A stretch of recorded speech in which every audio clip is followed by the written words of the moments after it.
Hi everyone, welcome. I'm down here in my wormery, and what's up here on the shelf, top left, is my oldest system, and that system kind of derailed my typical routine. I've got, a couple brand new bins that you can see. They're sitting right over there on top of the vermibag. Those things were built over 50 days ago in anticipation of this, my oldest system, getting harvested. Getting the castings out of there and getting the worms relocated into a new home. That's why those bins were built. Get those worms into a nice new home. But what's sort of turned into this system over time is not so much just to round up the worms and migrate them out, but rather, well, I got this little illustration here. See if I can possibly use this to explain what's sort of going on here. So a lot of times I would just set up a migration zone. Sometimes I think the record is 2 weeks in my systems of getting all the worms to just leave their finished castings so they could be scooped out, and that's that. The system's done, castings can be harvested, but there's always also that little consideration of what about all those cocoons they left behind, and then a lot of times those finished castings don't really become finished castings to be used out in the garden. They're held on to. So what I've done here is sort of a little bit of a hybrid, so rather than separating them, I've just sort of started treating this side of the bin, which is where the lowest concentrations of castings are, the new side of the bin, is where I've been gradually feeding 5 times now, 6 times maybe. This would be the 7th time, I believe, actually, if we feed this side, and I believe we will. The system's going for 255 days, and we decided 62 days ago to start into what was originally meant to be a migration of the worms out of the castings, and at this point it's really turning more into what's treated by a lot of people as sort of a continuous system or a wedge type system where you just keep using this side of the system as the place to put new inputs, and the stuff over here is pretty much depopulated of worms because all that's left there is the castings that you could scoop out and use. So I don't really plan on transitioning to doing things this way, but I thought that in a mini scale on the oldest of my systems I could test drive it for a little while. So let's get that system up on the bench here and get to work on it. What you can see traces of here out on the paper, these little specks of white dust, that's that diatomaceous powder that we've been using. And I think here too, we didn't even empty the pile of diatomaceous earth last time. We just left this pile loaded with dead flying insects that the stuff captured. And you can see there's a whole bunch of them still kind of walking into it and pretty much causing them to probably never be able to fly again. But you know what?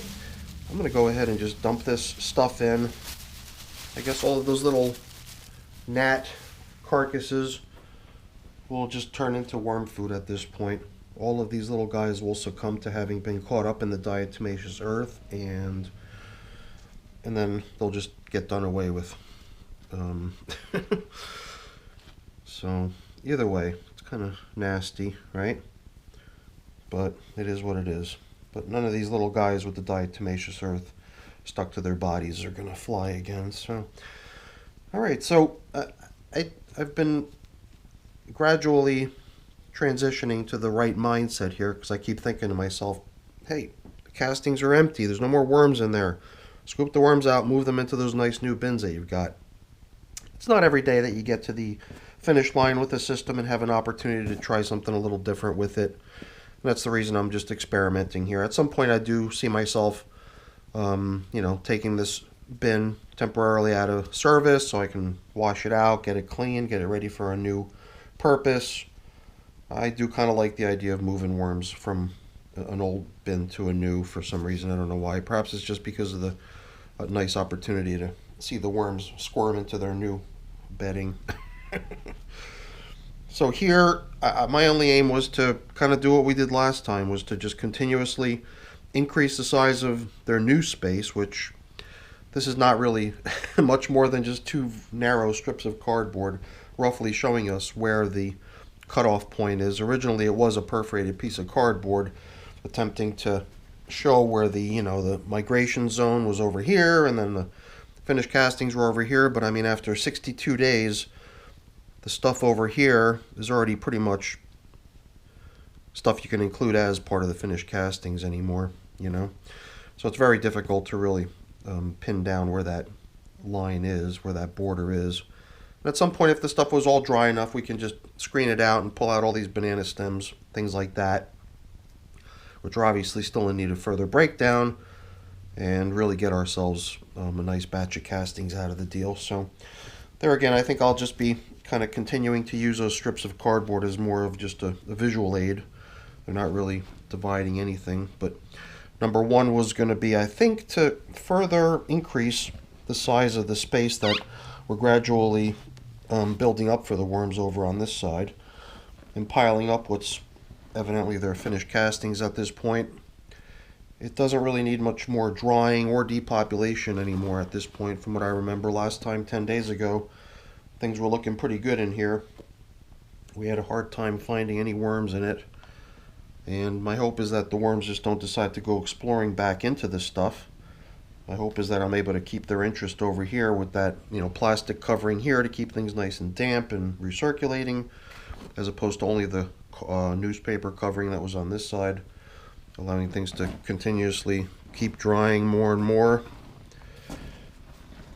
I see a lot of people go into their bins and just start pulling out what is clearly finished casting. So they'll just take a few handfuls of this stuff here, run it through their screen, collect up those castings, and put them to use. And they'll kind of make that into a standard practice of their check-ins. To me, it just seems like we're gonna just try to diminish its size by stacking it up higher as we start to feel that no further drying of the material is really needed, or blending of the dry stuff down into the more moist stuff down low. Most of the stuff is already starting to feel like it'll readily crumble pretty nicely. Shake it up a little bit in my screen, it should pass right through.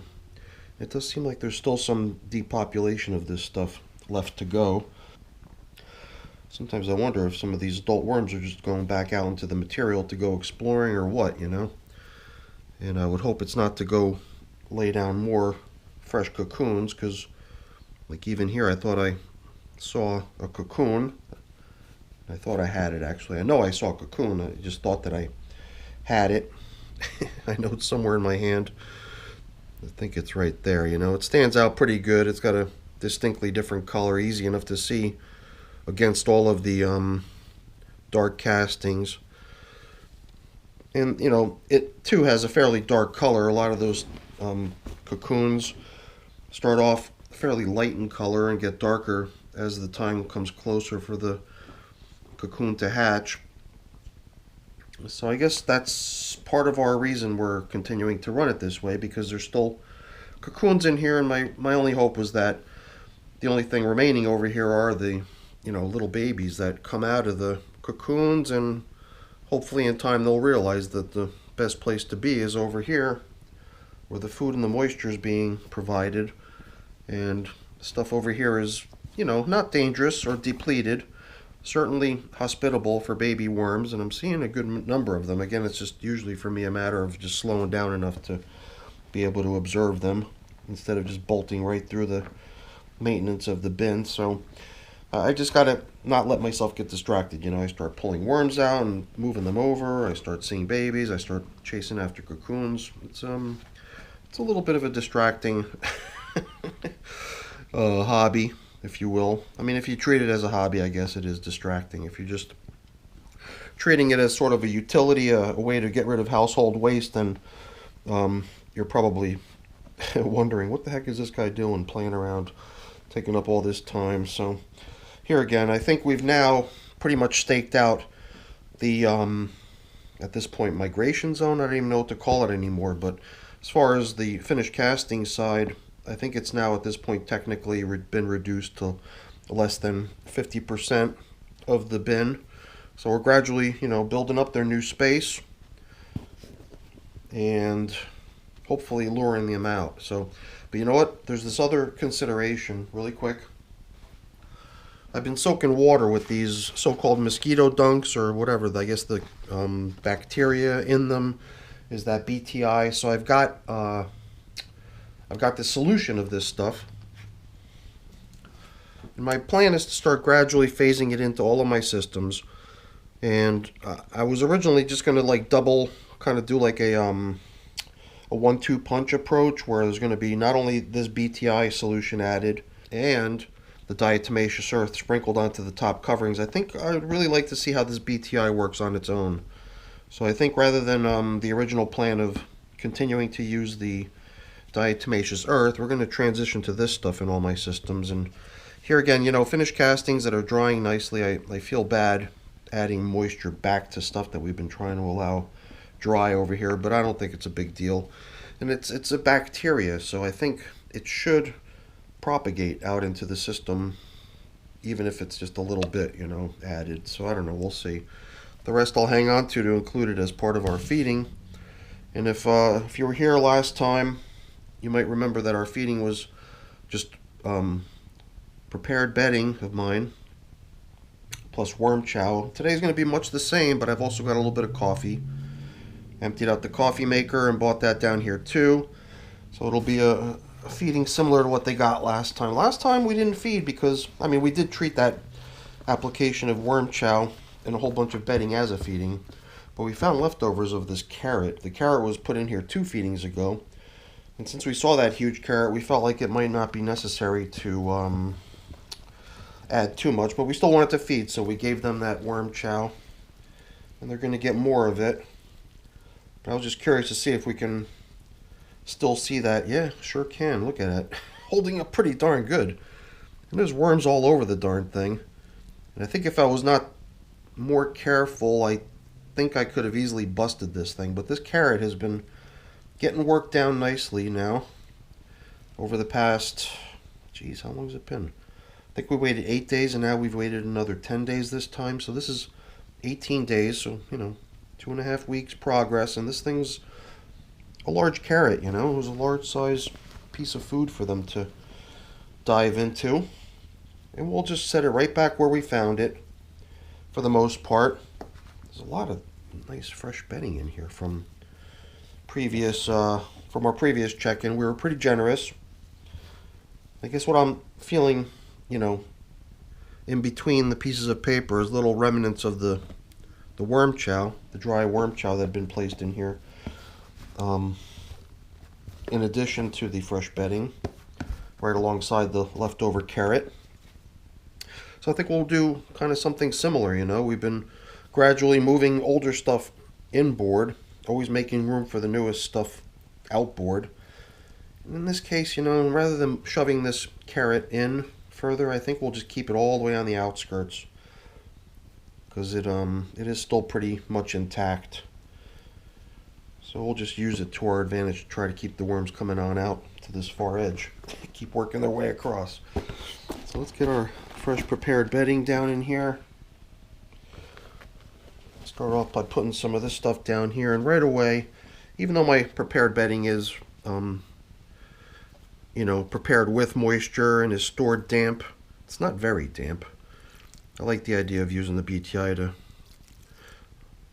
moisten it a little further. It'll just sit there for the most part. I don't think it'll drip through and spill away. We'll throw in the allocation of coffee that they're getting. You know what? We were using this coffee filter to sort of indicate where the feeding was, almost like a little bit of a cover, but you know, we'll replace it with the new one, and we'll put the older one in here. But before we cover up our feeding, we've got a few other things to include. Here's some of my worm chow. Just a dry powdered concoction of some seeds and grains. And I always like to be generous with the bedding when I can. And in a system like this, why not, right? So it's just an interesting approach, I guess, to try. I guess I could come in here with my screen and start screening through some of this stuff. Any of it that's, you know, flaky enough and granular enough to pass through could be harvested. But I've got a pretty good stash of finished castings, so here it'll be more of just sort of a experimentation of sort of a mini wedge, not so much driving towards acquisition of the you know, the castings over there. So here, all this nice seasoned stuff, we'll get it right back down into the feeding area where we got it from. You know what? I think we could really turn up the heat on this piece of paper if We sprinkle more worm chow onto it. How does that sound? Actually, we can make a big worm chow and carrot burrito out of this thing. I got a feeling the worms are going to find that irresistible. That looks pretty cool. What do you think? Good amount of fresh bedding added. We've increased the overall volume down here. We even added moisture. So everything's nice down here. That recycled carrot should be pretty awesome. All that coffee and worm chow that we just added. We're going to have ourselves a pretty nice environment for these worms. Very little reason for them to want to, I think, head back over into the finished castings. So I like these little strips here. They're also subject to decomposition and worms eating them because they're just cardboard. But there's so much other stuff in here. Hopefully they'll leave them for us to be able to better see where we believe the cutoff point is. So yeah, our space over here is getting larger and larger. It's kind of fun to do it this way. After 255 days, you know, I do like the idea of getting my original worms up and running into some nice new bins. Possibly even splitting this population to launch off those 2 new systems that I've got up on the shelf just waiting for worms to be placed into them. So I don't know. We'll see how it goes. Maybe that'll be the next steps for this stuff here. So I sure hope the BTI works. Oops, I forgot that I dampened this stuff, so it's kind of muddy over here. Let's not play around. I was just going to try to level things off here. It looked a little out of place, but I think we're in good shape here. Let's bring back in this, which is really just very loosely covering the castings side, allowing for further drying and evaporation, which should be fine.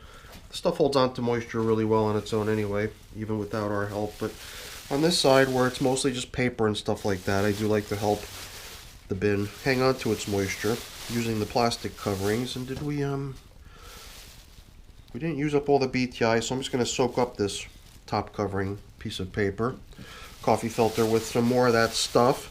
And I'm really curious to see what kind of results we get, because I do see a fair bit of flying insect activity, which I'd love to see halted. So hopefully the BTI is going to be our friend and make that happen for us. So that's where we stand now on my oldest system. A little bit of an experiment, trying out the wedge. So I don't know. I guess we'll check back in here semi-regular basis like we've been doing, 8, 10, 12 days or so. And maybe after a little while, maybe once we've solved the insect situation, we'll consider getting the worms relocated into some new bins, actually harvesting these castings, and considering the whole nursery situation over here as being complete. So that's it for the video, everyone. Hopefully you enjoyed it. If you did, as always, please don't forget to leave me a quick thumbs up before you go. And if you haven't done so already, please also consider subscribing to the channel. All right, everyone, have a great day. Thanks for watching. Bye now.